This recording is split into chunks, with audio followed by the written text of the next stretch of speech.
Get Rich Education is brought to you by Ridge Lending Group, the Real Asset Investor, and Corporate Direct. Cash flow real estate investors, this is Get Rich Education's Keith Weinhold. Did you know that you can finance up to 35 income properties, all with one lender? Ridge Lending Group specializes in investment property loans, and they do it in almost every U.S. state. Ridge has worked with tens of thousands of real estate investors and homeowners all over the country. They've been doing this for investors for so long that at this point, they've helped more families realize their dreams of becoming real estate investors than any other mortgage lender in the country. To find out more, visit ridgelendinggroup.com.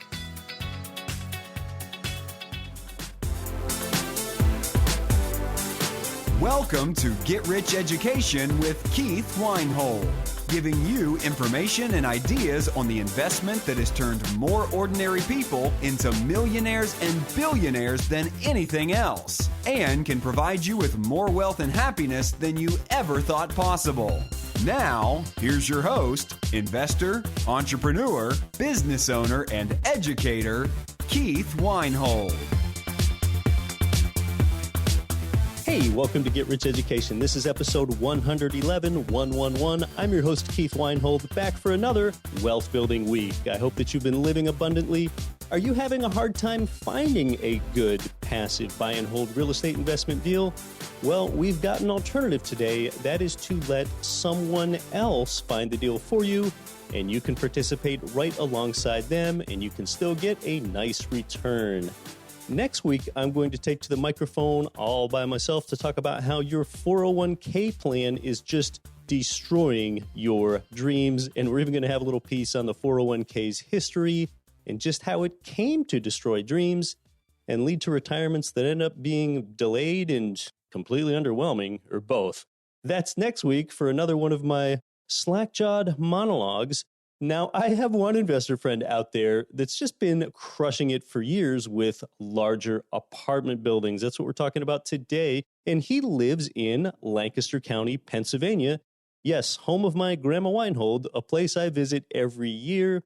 And he owned a number of successful businesses before starting in real estate investing, most notably his pre-built modular construction business. Of all his entrepreneurial accomplishments, he even authored a book in the For Dummies series. You know those ubiquitous yellow For Dummies books? He authored Building Chicken Coops for Dummies. That's really not the business he's most known for, but it's just one of his more, I guess, esoteric accomplishments. Today, he's going to tell us how he transitioned from the business world into a full-time real estate investor several years ago. And because you've got to invest where the numbers make sense, he specializes in the apartment building niche in Memphis, Tennessee, a market that you're familiar with. So not my friend's home market of Lancaster County, Pennsylvania, but Memphis, Tennessee. And I think you already know that Memphis has not just the nation's, but the world's busiest cargo airport, with the FedEx hub being located there. It kind of runs neck and neck with Hong Kong for the number one ranking as the world's busiest. Well, that makes for a stable tenant base that stays put because those jobs are rooted right there. They can't be offshored. In fact, Memphis has all 4 R's of infrastructure in great measure: road, river, rail, and runway. When you consider Memphis's truck traffic, Memphis is actually in the top 4 nationally in each one of those 4 modes of transportation. They've got a low cost of living, and of course, for real estate investors, it's traditional strength with those high rents in proportion to low real estate prices. You're going to meet my investor friend, and before we're done, he's going to give you some numbers about the percent rates of return that he's been providing for his investors.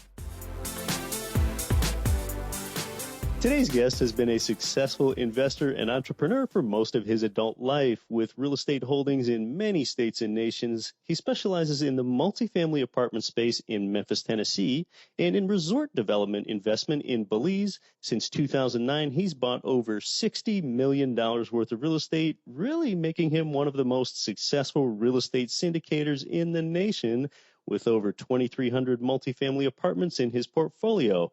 He's a published author and guest speaker. He, his wife Susan, and his 4 children live in Lancaster County, Pennsylvania. Welcome to Get Rich Education, Dave Zook. Hi, Keith. Thanks for having me on. Yeah, it feels overdue to have you here. So, Dave, tell us a little bit about your background and then how you got into real estate. Yeah, so my dad bought a modular building business back the year I was born. And so I grew up in the business really all my life. And as I was growing up in the business, I saw my dad also investing in real estate. And he was self-managing some of his real estate and he really did quite well with it. But I saw some of the headaches that he was going through and I just decided, you know what, that's not going to be me. And I sort of went in another direction. I knew I wanted to be an investor, but knew I didn't want to be a real estate investor. So as I was growing up and I was trying to figure out who I was and what I was going to do, you know, in my late teens, I started investing in businesses. I invested in a business or two of my own. And after a number of years, they started really doing well. So back then, I really didn't have a tax plan, and I was just out there doing my thing and running my businesses and making a lot of money. And I was also told that if I make a lot of money, I get to pay a lot of tax. And I really believed that. Well, I started paying a lot of tax, hundreds of thousands of dollars a year. Fast forward that a couple years after really educating myself and getting around the right folks, I realized that theory wasn't necessarily true. And I realized with the right strategy, I could make a lot of money and pay very little tax. I soon realized after getting around those right people that investing in real estate using the right tax strategy could be a very effective way to protect myself and be able to keep the money that I was making instead of giving almost half of it back to the government. By the way, those people I started getting around are regular contributors of your podcast. Guys like Robert Kiyosaki, Tom Wheelwright, Robert and Russ from the Real Estate Guys radio show, and a bunch of others. So getting into the multifamily real estate checked a lot of boxes for me, from cash flow to appreciation and amortization. But the big one for me and the one I needed the most was depreciation. Yeah, when one grows up in a real estate family, often it seems like that parent did self-manage. And when you grow up in that and in your formative years, you kind of feel that struggle and that friction when your father, if he's doing his own renovation and he's his own managing. And it doesn't seem like a very desirable thing to do. But you kind of entered real estate from a higher level. You got connected with the right people originally because you wanted to learn about tax mitigation from your other businesses. And like they say, you are the average of the 5 people that you spend the most time with. So you got around the rich dad people. Talk about some more of those influences and how that helped you. Probably many of your listeners, that little purple book, Rich Dad, Poor Dad. I mean, that was definitely a starting point for me.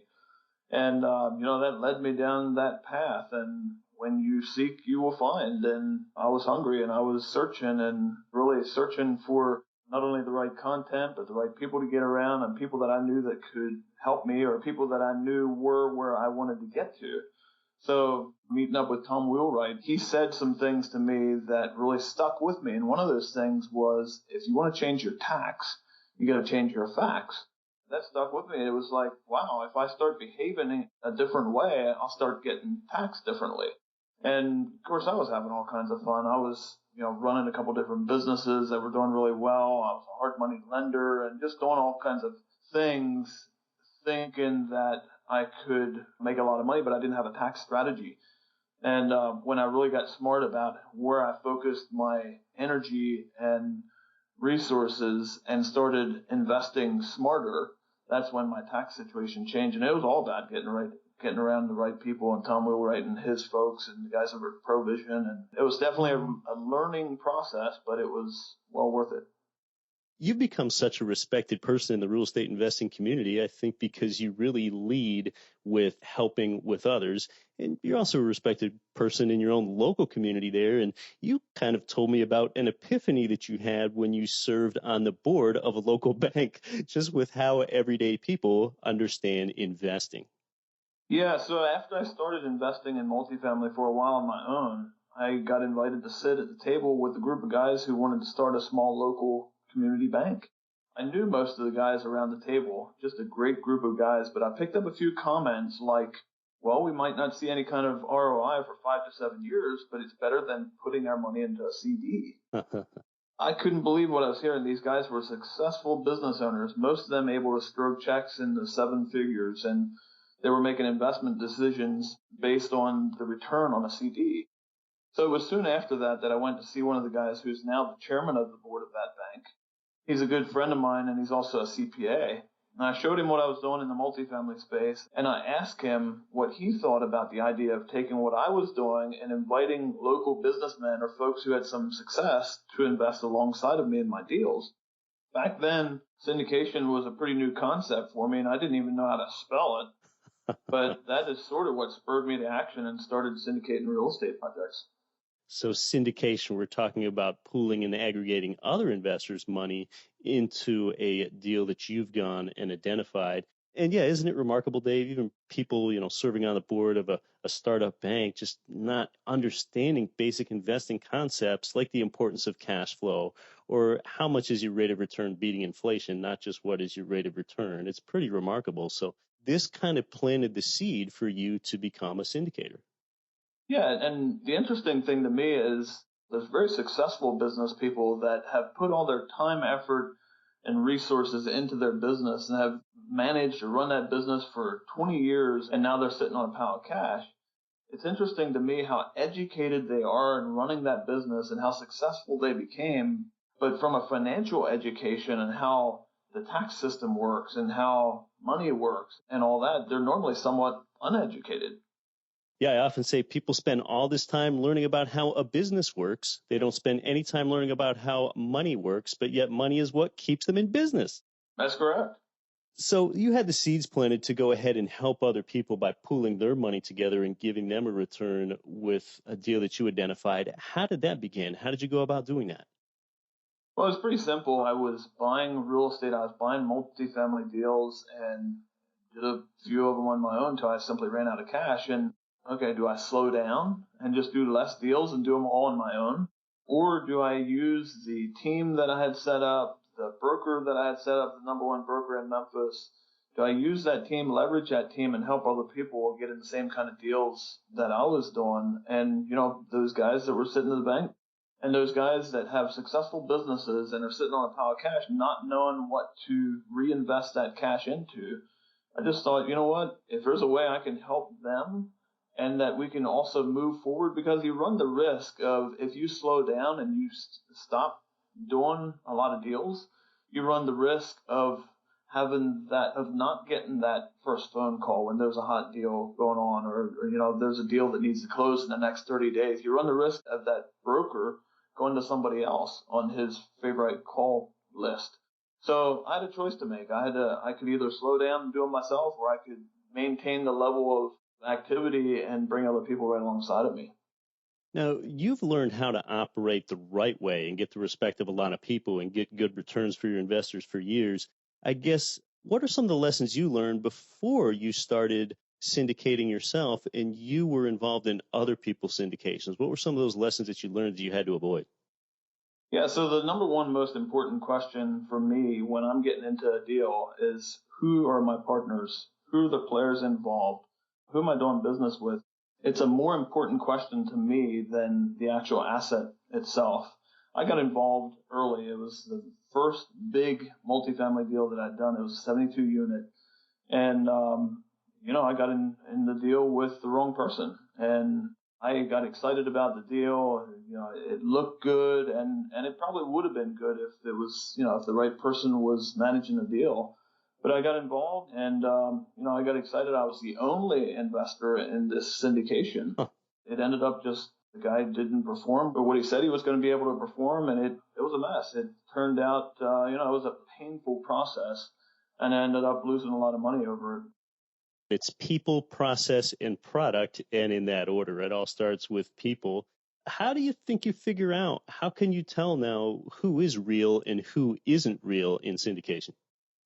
For me, I very seldom invest in somebody who I don't know personally or comes from a very strong third-party endorsement. If you cold call me and tell me about some deal you got going on, the chances of me getting into that deal with you is like slim to none. So for the most part, I would say strong third-party endorsements from people that I like and trust, and or somebody who I know personally. So, I'm going to be looking for stuff like track record. I'm going to be looking, okay, so what have you done the last 10 years? how have your deals turned out? What have you done in a time when deal went bad? How did you handle it? I would rather invest with someone who's had a few bumps and they turn around and work through that process than somebody who's had, nothing but home runs. I want somebody who's been through the mill and come out the other side and they're stronger and better for it. Yeah, that just gives such an aura of genuineness when someone can go talk about their problems and how they dealt with it. It's kind of like the typical employer-employee relationship in a classic job interview when the boss goes ahead and asks the interviewee, hey, go ahead and talk about a problem that you've had or what's your greatest weakness. And they say something like, oh, my greatest weakness is that I just work too hard. It's like, oh, no, come on, give me something here. Give me a legitimate problem and how you deal with it. Tell me a story about something. Well, you settled on multifamily. Why multifamily and why Memphis? Well, multifamily for me just checked a lot of boxes. I mean, I talked a little bit about the appreciation part, and it's kind of funny when I hear the Democrats or Hillary Clinton beating up on Trump for not paying his taxes. Well, you know what? It's the exact same strategy that we use. I mean, and it's a strategy that's really available to anybody. So the big piece of that was depreciation and how I needed protection, but it really came down to a few different things. Appreciation was one of them. If you buy in a really good area in the path of progress, you can experience some real appreciation. Amortization, I like the idea of me being anywhere in the world that I want to be in, and there's some guy in Memphis or somebody living in my apartment building that's going to work every day and giving me a portion of his paycheck. So there's a lot of things that really appealed to me in the multifamily space, but depreciation was a big piece of it. But, it's funny how over the years, how when I got my tax situation under control, then that was no longer now number one. Now maybe it was cash flow next. After you get a really good cash flow stream built up, then maybe appreciation jumps up to the number one spot. So it's, it can do a lot of things for an investor, but as an investor, you got to figure out what makes the most sense for you in the situation that you're in right now. Dave goes ahead and pulls other investors' money for multifamily investment in Memphis. You might think of Memphis as a cash flowing market, but not so much an appreciation market. When we come back after the break, Dave is going to tell us how he forces appreciation on his properties in Memphis. You're listening to Get Rich Education. Our guest is Dave Zook. More when we come back. I'm your host, Keith Weinhold. As a lot of investors know, multifamily real estate has been one of the best asset classes to be invested in most of the last decade.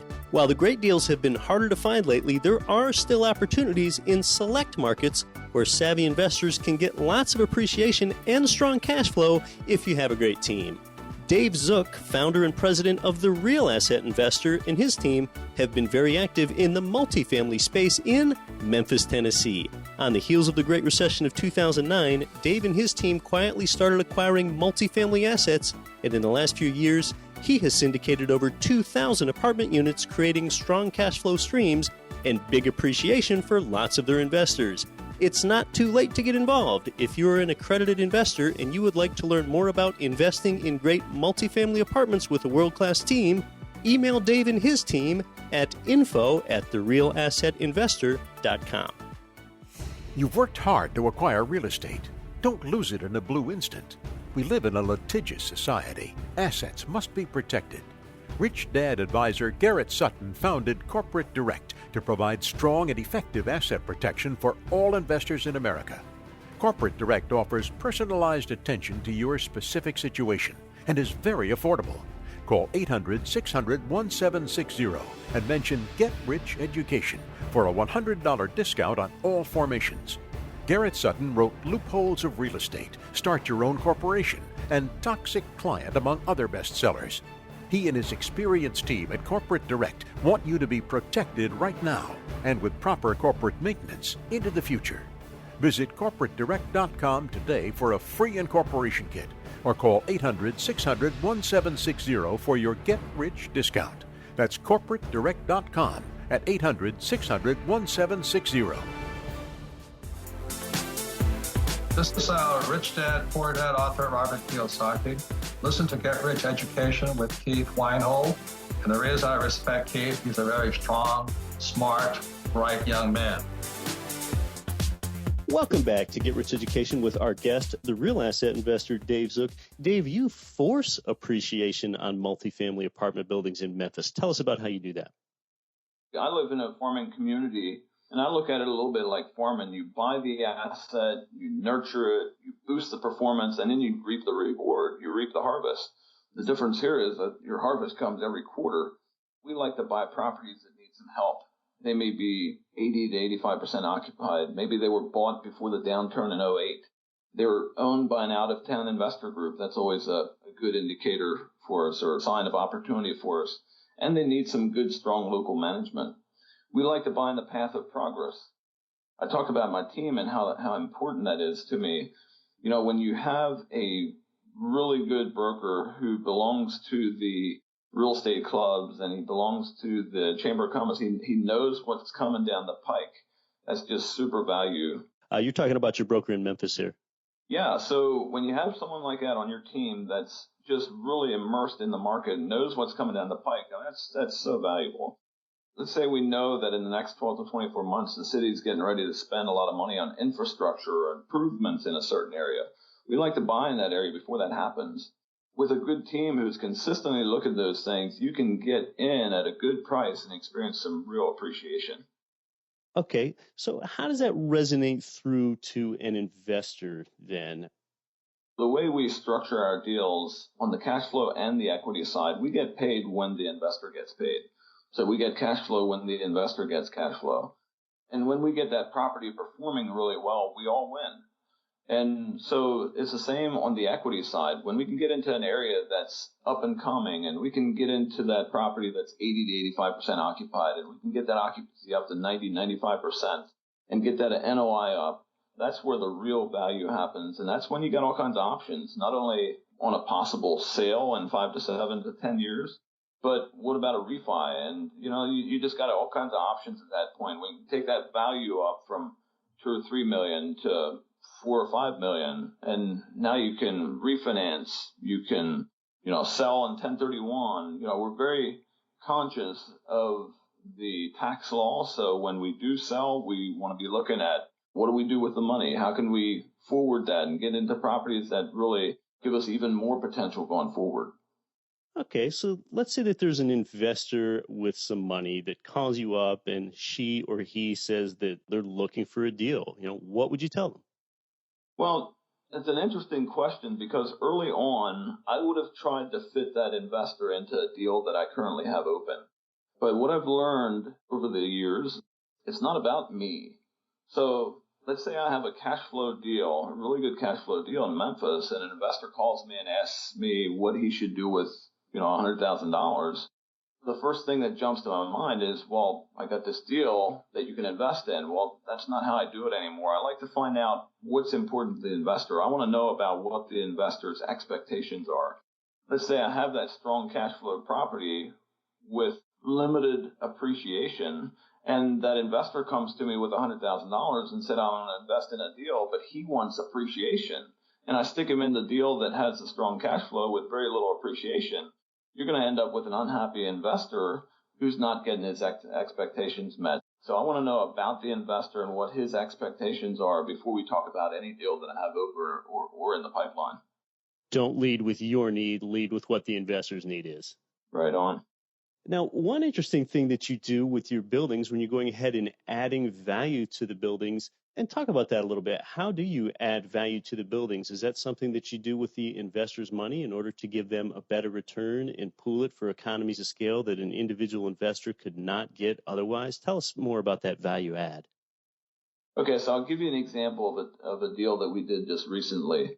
We went in, we had bank financing on the front side, we had 75% of the bank's money, we come in with 25% of investors' cash, and then we also raised an extra $400,000 or $500,000 for renovations and repair, rehab. And where we do best is when we go into a building that's, doesn't need just a ton of work, doesn't need new walls put up, but it just really needs some heavy touch-up, where we might need to replace soffit and fascia, where we might need, some exterior work in the parking lot, some paint, new carpet and paint the interiors, maybe some new fixtures. And that's where we really do well, is where we can get into something that doesn't need a total rehab, but where you can really go in and just give it a kind of a fresh look and feel, and then move in with good, strong management, show the tenants that we're serious and that we care about them. And then we also do something that's somewhat different from most apartment investors. We install a very expensive, very high-tech surveillance system. We call it our asset management system. And what it does, it allows us to watch every door on the property. We spend $150,000 to $200,000 right up front when we buy the asset, and we can watch the property. And it's just amazing how people behave differently when they know they're being watched. The system's got visual, it's got audio. You can talk to the tenants. You can get an alert when the door opens up, so you know the tenant's home. It helps with rent collection. And the amazing thing, it also helps with tenant retention. The good tenants don't seem to mind being watched at all. Right. They like that their cars are safe, and even more important, that their kids are safe. Neighboring properties know that you're under 24/7 surveillance, and it's just really helped us tighten up our properties that we own and just really manage them a lot better. And really, when that happens, that flows right back to the investor, because when you can get that property performing better, and when you can cut down on crime and vandalism, it just really helps to make that property perform, and that performance flows right back to the investors in the form of increased cash flow. Okay, well, what about some of the investor advantages? When an investor invests directly, I like to say that they benefit from real estate's returns 5 ways at the same time. Number 1 is appreciation. Number 2 is cash flow. Number 3 is they benefit from the loan pay down. Number 4, they get great tax benefits. And then fifthly, there's an inflation hedging benefit. So really, for an investor that wants to go ahead and invest in someone else's syndication, I guess, what are some of those investor advantages over direct investing? There are several things, and I'll list a couple of them that just come to mind. Number 1, we go in and set up the financing, and we also guarantee the debt. So my partner and I, we guarantee the debt. So we're giving the investor the advantage of using leverage, but you don't have the risk of guaranteeing the debt. You don't have to guarantee the debt. So you got the advantage, but you got a floor. You got a floor protection. Okay, and not guaranteeing the debt, meaning that investor, they don't have to qualify for a loan on their own. They don't have to have their credit score checked. They don't have another loan that's going to show up for their qualification and getting future property and so on. That's correct. They are a passive investor, and my partner Gary and I guarantee the debt. We set up the loan, so the investor is not responsible to guarantee that debt. Talk about some other advantages over direct investing. So number 2 would be there's never been a capital call. You have those things that come up, a major repair, a big AC unit, a tree falls down in an apartment, but we've never had a capital call. And one of the reasons is we've always been able to, if we didn't have a full repair budget, we've come out of pocket already short term to cover that until our repair budget got built up. So we never had a capital call. The other advantage would be to, instead of coming out of pocket for all of the 25% down payment of a single property, you can spread the risk. And let's say you could go into 5 different properties with $100,000 for each property. It helps you diversify and kind of spread the risk. The other thing would be just knowing that you have a great team around you that knows how to make that property perform, and a team that's got a really good, strong track record in that local market. And you have a vested interest in your investment performing for your investors because you have skin in the game yourself. How much skin in the game do you usually put in one of your deals alongside your investors? Normally, it's in the 6 figures on every deal. It's not always the same, just simply because of the capital that's available at any given moment. Let's say we close an apartment building, and 2-3 months later, we close another one.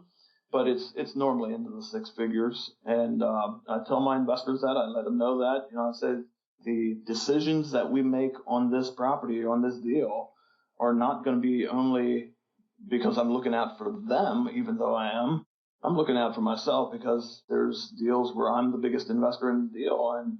And that's the way I like it, because if a deal isn't good enough for me, it's certainly not good enough for my investors. And I want them to have the confidence that my cash is right there alongside theirs. Is there a typical percentage range you usually put in, like 5 to 10%? There's not, because I've had to pull some of my own funds out of a deal already because of investor demand. So there's been times when I wanted to go deeper. I want to put more capital in the deal, and I've had to back up just to let another investor in the deal. So it really depends on cash I have available, investor demand, and there's really not a percentage. It's more related to those two things. Now, you touched on a little bit earlier that investors are paid quarterly from your deals. What type of return on investment can your investor expect, and then how does the reporting look? We've consistently been in the 8 to 11% cash-on-cash return. That's what our investors can expect. Normally, if we can't get that, we pass on the deal. In the future, that may change as cap rates continue to get squeezed, but we've found the better we're known in the marketplace and the better we know the market, the better our chances are of being able to secure a deal like that. So I would say in the 8 to 11% cash-on-cash return.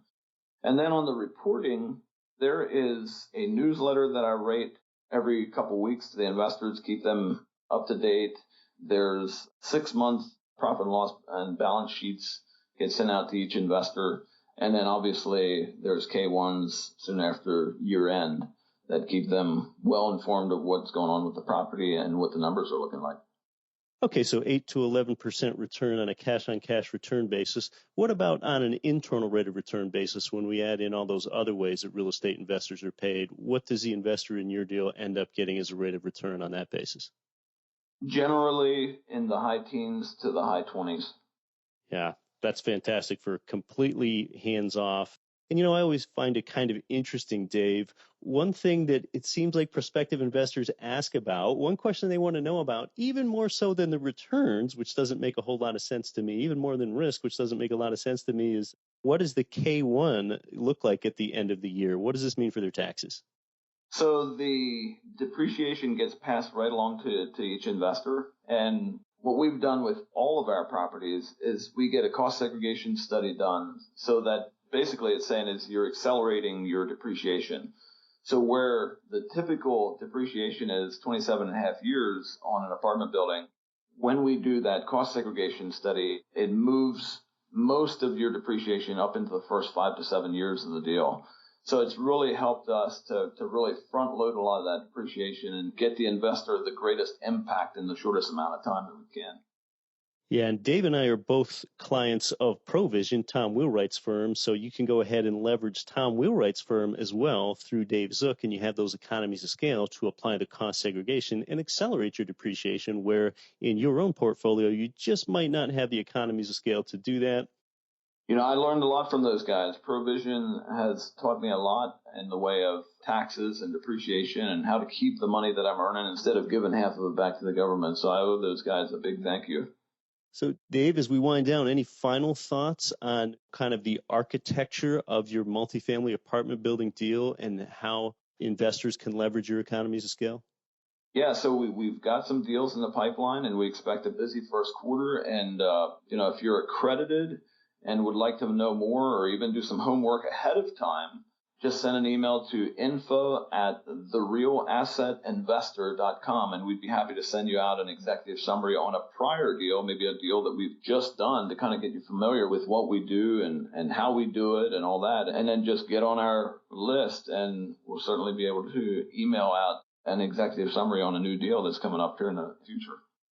Dave, one cool thing you do is that you have a barbecue that you host at your home annually for your investors. You know, I am just extremely blessed in that, 5 years ago I had 0 investors and now we've got about 70 or 75. And those investors, some of them were friends before we got involved in the syndication business. In fact, a lot of those guys were friends and, business associates and kind of people that I knew in the community. But I've also picked up quite a few friends and people that I did not know before I got into the syndication business.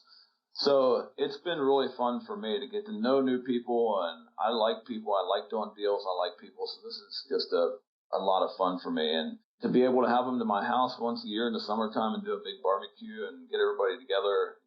Some of the most fun I ever have is when I'm around investors, entrepreneurs, and business owners. If you just get around and talk to those folks and visit with those folks, you can't help but get nugget bombed by just, bits of wisdom, and I just love it. So, yeah, once a year we get together at my house and we have a big old barbecue and we just have a lot of fun. Yeah, I'm sure they're all friends if you're providing them with an annual 20% internal rate of return. So, Dave, besides our listeners sending an email for more information to info@therealassetinvestor.com, is there any other way our listeners can connect with you? Yes, they can go to therealassetinvestor.com/GRE, where I'll have 2 special reports that cover the Memphis and the Belize markets. And also, if your listeners are interested in going on a field trip with us, they can register to win a field trip in one of those 2 markets. Okay, that's fantastic. A free field trip right there. Check out therealassetinvestor.com/GRE for those reports and maybe win a field trip to either Memphis or Belize. Your choice. Dave Zook, thanks so much for coming on to Get Rich Education. Thanks for having me, Keith. This was fun. Well, you know that I'm a big advocate of direct real estate investing in something like your own turnkey property, or maybe if you're starting out, something like an owner-occupied duplex or triplex or fourplex, but I know that just does not fit everyone's situation. You probably don't want to invest in something like a REIT, either a real estate investment trust, which is basically a Wall Street product, something that's packaged and securitized such that your return is so watered down. So really then, who might investing in a syndication alongside Dave be suitable for? Well, probably someone that expects a better return than what Wall Street provides, someone that has a lump of investable cash that they can afford to tie up for a few years. You need to be an accredited investor. Maybe also if you cannot get a real estate loan yourself, or you're just maxed out on the number of loans that you can get at the best terms, maybe you just want to own a piece of a, say, 150-unit apartment building, but you cannot afford to buy the entire thing yourself. So you still want to get in the game and have fractional ownership. And, consider too, if you wanted to accelerate your tax write-offs with the cost segregation, but you couldn't do it because you usually need to get great scale to offset the cost of having the cost seg engineer come out and do the entire segregation study. Well, here's an opportunity to leverage others' economies of scale and get just a piece of that benefit yourself. This also could be good for investors who reside outside the United States, foreigners. You're effectively already participating in other people's syndications. Maybe you just haven't thought of it that way. For example, when you buy a ticket to fly from New York to San Francisco, you're paying for a shared experience that Delta Airlines put together for you. Okay, you couldn't afford a big jet yourself, and you're willing to pay for the benefit of having a shared experience that you otherwise couldn't participate in at all. So that's a syndication or aggregation of investor capital, if you will, all put together for that transcontinental flight. 2 to 3 years ago, I really had a decision to make in my life. Okay, I was kind of at a Y in the road, and I needed to decide whether I wanted to be a real estate investing educator or a real estate syndicator, aggregating other people's money like Dave. And of course, you know that I chose to become an educator with GRE here. But you know what? Had I chosen to become a syndicator, I would have taken on much of the same structure that the real asset investor Dave Zook has in place now, because we're in the same circles and alongside mentors and syndicators like the real estate guys Russell Gray and Rich Side Advisor Ken McElroy, both of whom I've had on the show here a few times. So had I become a syndicator, I'd likely resemble Dave's model. We also use the same attorney and have the same tax strategist in Tom Wheelwright and more. So I've appreciated your time this week. The best thing for you to do right now is that you might as well go to therealassetinvestor.com/GRE and register for your chance to win a free tour of the real estate market of your choice alongside the real asset investor Dave Zook. Very cool that he's doing that for you. You can choose that free tour in either Memphis, Tennessee or beautiful Belize. Doing that also puts you in Dave's deal flow so that when he has an attractive offering, he'll put it in front of you and you can dig into it and ask all the questions about it that you like. That's all at therealassetinvestor.com/GRE, and don't quit your daydream. You've been listening to Get Rich Education, telling you what the wealthy won't tell you about real estate and investing. Nothing on this show should be considered specific, personal, or professional advice. Please consult an appropriate tax, legal, real estate, financial, or business professional for individualized advice. Opinions of guests are their own. Information is not guaranteed. All investment strategies have the potential for profit or loss. The host is operating on behalf of Get Rich Education, LLC exclusively.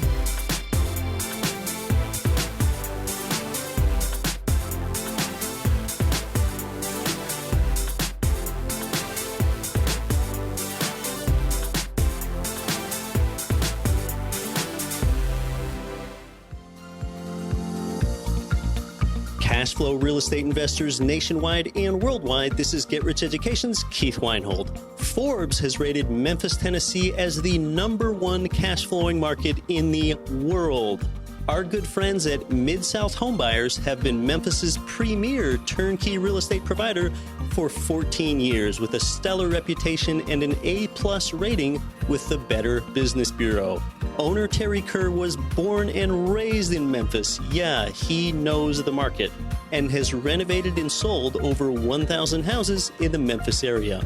Find out what their many repeat buyers already know. Their houses are completely renovated, even come with a 1-year builder's warranty and a lifelong rental guarantee. They're a perfect fit for the first-time out-of-state investor or the seasoned investor diversifying their portfolio. Mid-South Homebuyers' friendly staff makes investing easy. Learn more at midsouthhomebuyers.com or give them a call at 901-217-HOME.